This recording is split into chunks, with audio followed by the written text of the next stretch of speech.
Ladies and gentlemen, this is the YouTube channel vlog show of inspiration and realness. Also, this is the YouTube channel vlog show of positivity, personality, and fun. This is Eric Lima Shenanigans of 1977, and now the perpetrator of these shenanigans, Big Beefy E himself from his Big Beefy Man Cave in New Bedford, Massachusetts, Mr. Shenanigans himself, and the two-time Chilling 3000 2022 End of the Year Awards winner, Eric M. Lima.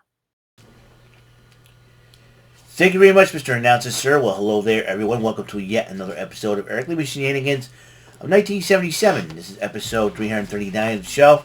It is February the 1st, 2023, 10:26 p.m. A few minutes ago, we just got done watching AEW Dynamite. We're going to get right into it. Here in AEW Dynamite, the first Dynamite of February 2023. Also, the first day of the shortest month of the year. And I'm really excited because I'm about, let's see, 31 days left until my vacation. I'm really excited. My first vacation 2023. Let's get right into things before we get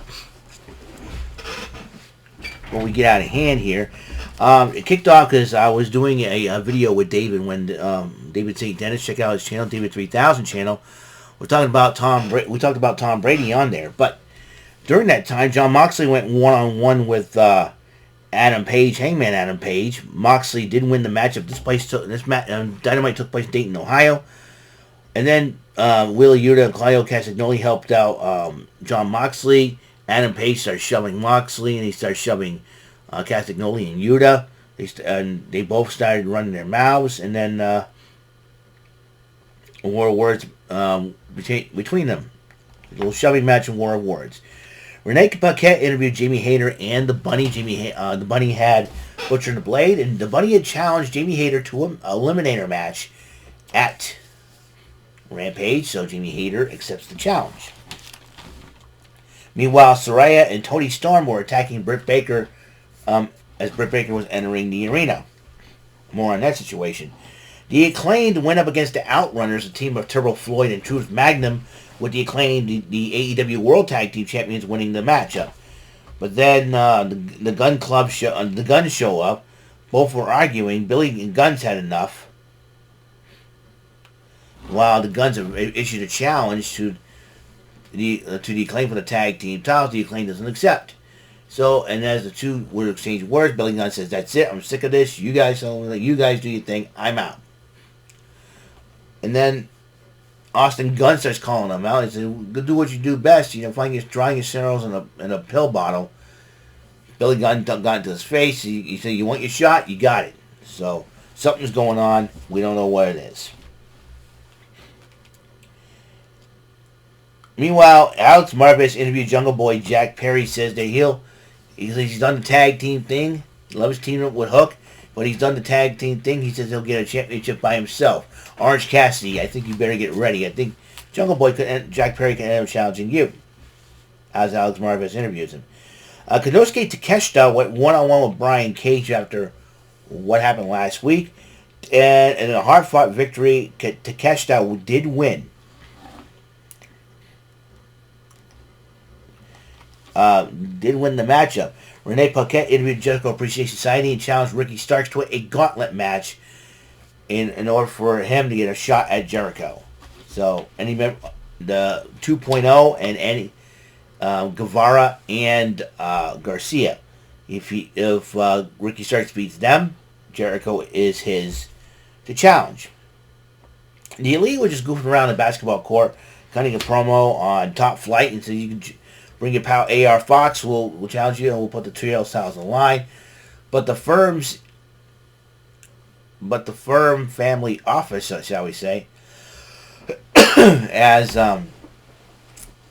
Stokely Hathaway, along with Ethan Page, Matt Hardy, and Isaiah Kennedy, interrupted them, and they issued a challenge, and they said, let's have that match next this Friday night on Rampage. So Rampage, there will be another championship matchup, the trios title on the line.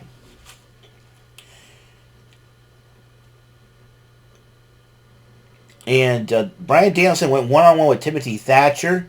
It was a hard-fought match. Even MJF tried to get involved. Then Takeshita once again stops him. As they both brawl to the back. And as a result, Brian Danielson did win the matchup, for sure.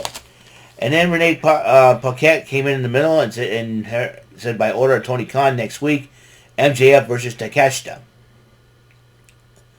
Strickland caught a promo on Brian Pillman. Now that he says he's got rid of dead weight, a.k.a. Keith Lee, he says, all you gotta do is, he says he's sick and tired of all these second-generation pretty boys, and so he's targeting Brian Pillman next. And then Ray Parker nodded his head. And the tattooed face guy, he's got a name finally. Trench. That's his name. If you listen to the promo, it's Trench. Lexi Nair decided to interview Roosh, but then MJF came into the office. Said, hey, here's some money for you. It's on the house. But get the job done. Injure Daniel Bryan.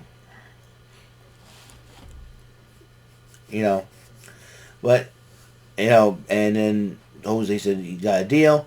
And he said, nah, it's too long to even make more of a deal. And it seems like to me MJF better be treading lightly against LFI. TBS title was on the line as Jade Cargill defends against Red Velvet. And if Jade Cargill wins the knowledge she maintains her title, she'll get her 50th straight win.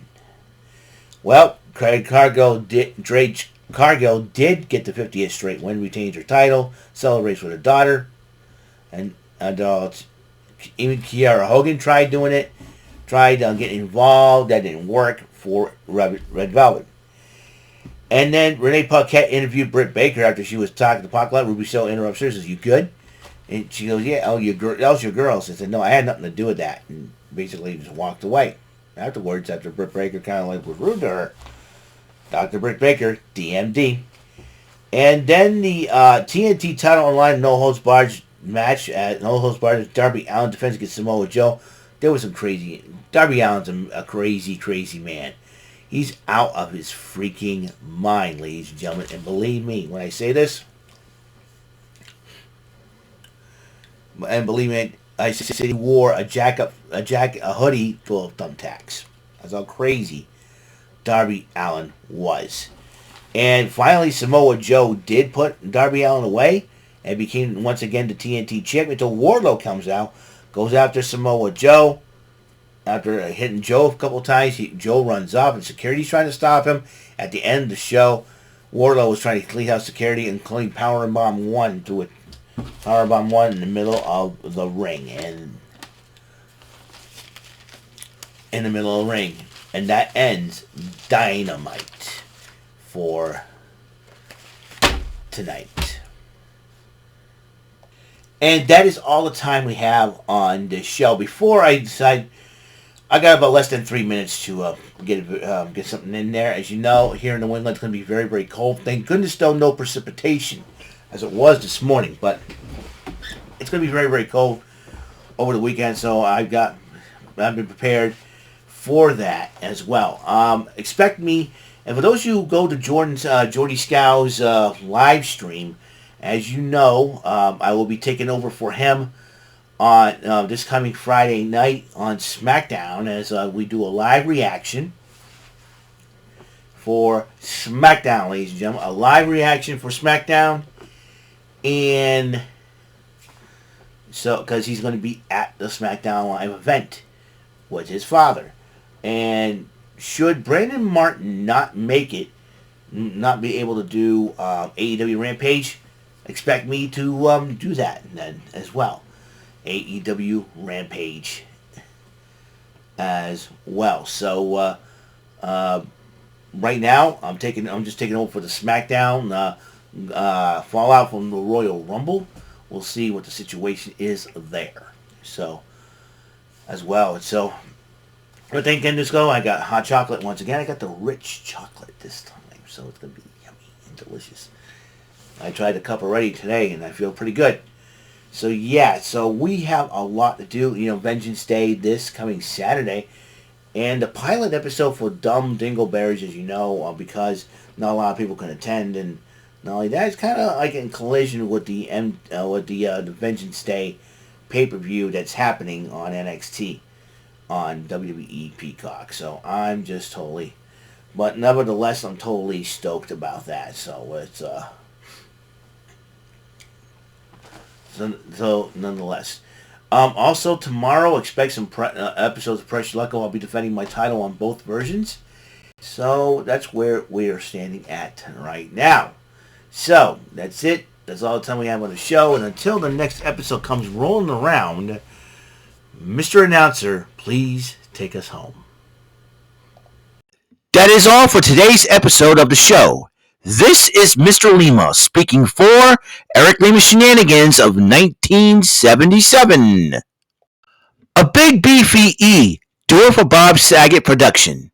And in association with A Sweet Bowl for Raving Dingleberries Telepictures and Distribution. Thank you for watching another great episode of Eric Lima Shenanigans of 1977. Until the next episode, goodbye for now.